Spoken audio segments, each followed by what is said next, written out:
Alright guys, welcome back to the channel. On this episode we're going to be installing the controls and louvers for the vintage air system on our 67 Fastback. If you guys are new with us, make sure to like, subscribe, and ring the bell icon. So on these center louver hose adapters, we have these little S-clips we got to install. There's a long side and a short side. We want the long side installed facing outside.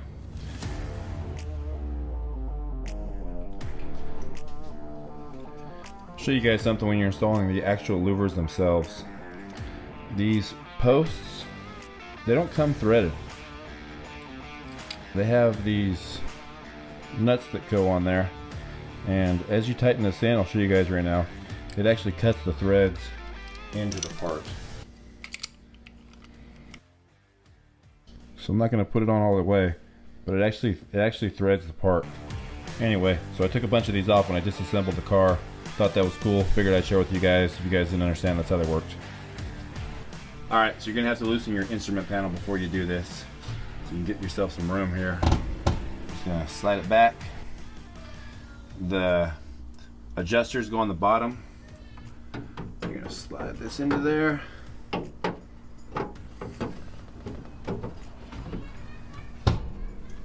And then carefully slide your dash back into place. Now I'm going to take these little nuts and put the two behind here, and then put the rest of the hardware back into the dash.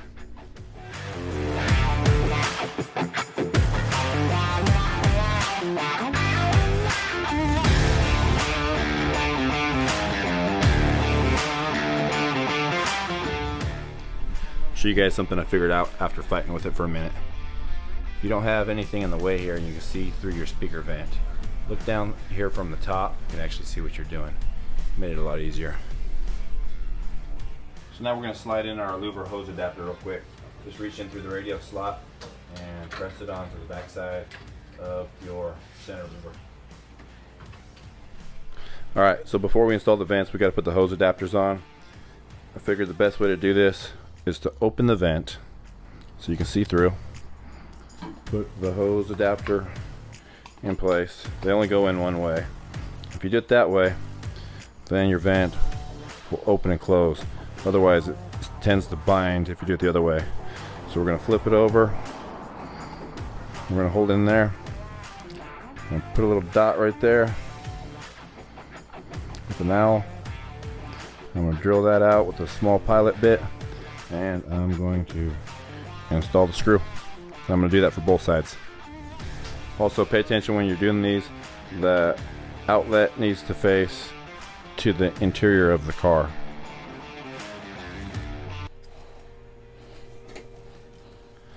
So I drilled this out with a 3/32 bit. Just make sure when you put it in the first time, you go slow. You don't want to strip out the plastic. It is kind of close to the edge. Now for the passenger side, I had to find a spare one of these nuts to go on this upper piece right here. But I'll show you what kits I used from AMK for the hardware for the lower two and to do the driver's side. Alright guys, so if you're installing new louvers like me, you might need some hardware that you may or may not have. So this kit right here from AMK, this has all the hardware you need to install the instrument panel on the driver's side. The louver for the passenger side, this kit right here, it came with the screws for the bottom. I had to find my own piece for the top up here. However, I don't know if that's the right kit or not. I'm not sure what these are for. If you know what these are for, leave it in the comments for me, please. So let's go ahead and get the passenger side installed. So I ran into a little bit of a problem when I was doing this. Using that little nut you're supposed to use to put this on. It only went on about yay deep. Kind of bottomed out, wouldn't cut any farther. I tried everything, I couldn't get it on. Tried to hit this with a sander, recreate a new taper. Wasn't working. So what I ended up doing is I ended up using the die, 1024 die, and I was able to cut some threads with that. Use the adjustable wrench to kind of tighten it up because the tool don't fit over it. and then just use the 1024 nut to thread this into there, and that worked out pretty good. All right, so let's get this back in place so we can get onto the other side.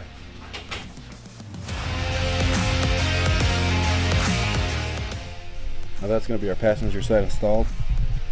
So let's cross our fingers we can get this side to go in a little bit easier.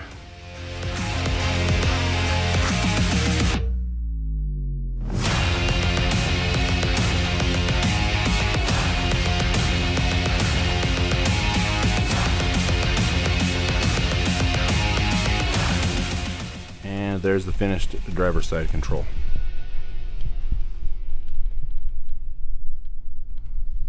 So we basically just pre-fitted that control panel. Now we got to work on the lever assembly. Now if you're running a 67 like me, this little area right here, the knobs, they do not fit in the slots. So Vintage Era gives you a little template in the back of one of the books. Basically you're supposed to hold this up onto here and trim away the area above and below so the knob will slide on.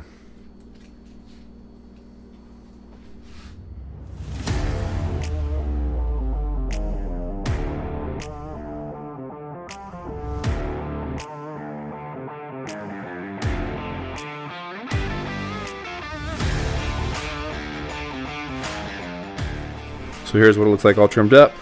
And before you put all your sanders away, just make sure you get one of your hands here. Make sure that it will slide on nice and easy to all of your levers. So let me show you guys what I got going on here real quick. Vintage Era recommends that you cut this slot down about 7/8 of an inch. So I'm using a Dremel. I'm going to do it off camera so I can really focus on what I'm doing. But you're also going to have to notch this back plate out here and kind of get rid of some of that material.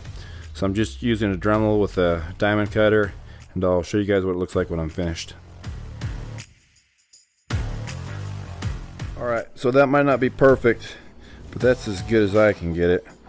And I used a Dremel with a diamond cutoff and a set of diamond files to kind of just get in there and trim it as straight and close as I could.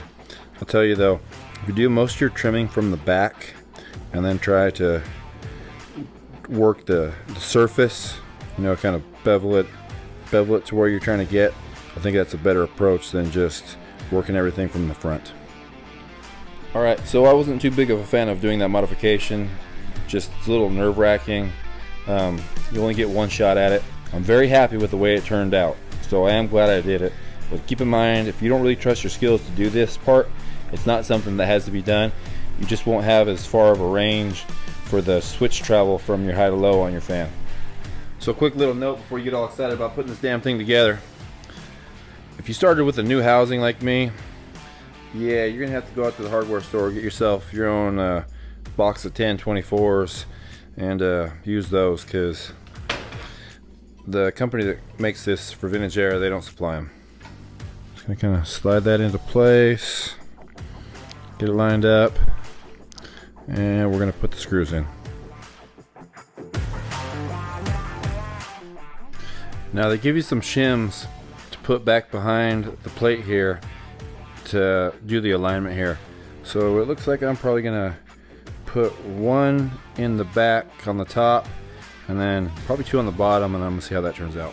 Alright, so I had to take this inside and kind of tweak on the arms a little bit, a little left and a little right. The center one was good. Now I got nice travel from center to center on all three switches. And just to show you guys, we ended up with just one shim on each side.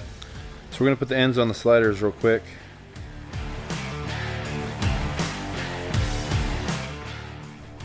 Alright, so those are on and this part is looking good. Pretty happy with the way this turned out. Also, I noticed on the Air one, if you have it all the way in, it'll snag on the max indicator right here. So just bring them out to you just a spec probably to start off with. When you're installing these, look at the center wire. They're all different colors in your manual. These are just gonna slide in here and click into place. So I know it's gonna be hard to see on camera, but your white with yellow is gonna go to your mode. Your red with white is gonna go to your temperature, and the green with white is gonna go to your blower speed. Now when you're putting your zip ties on, the instructions are pretty adamant that they want you to force bend these wires down over that little lip right there and get this about as tight as you physically can. I also zip tied the wire down here. So I got it reinstalled.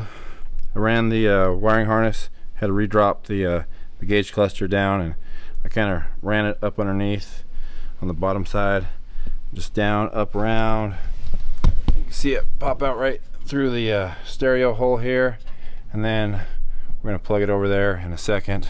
But you know, this turned out really well. I'm pretty pleased with this so far, and I'm glad I took the time and cut this notch deeper.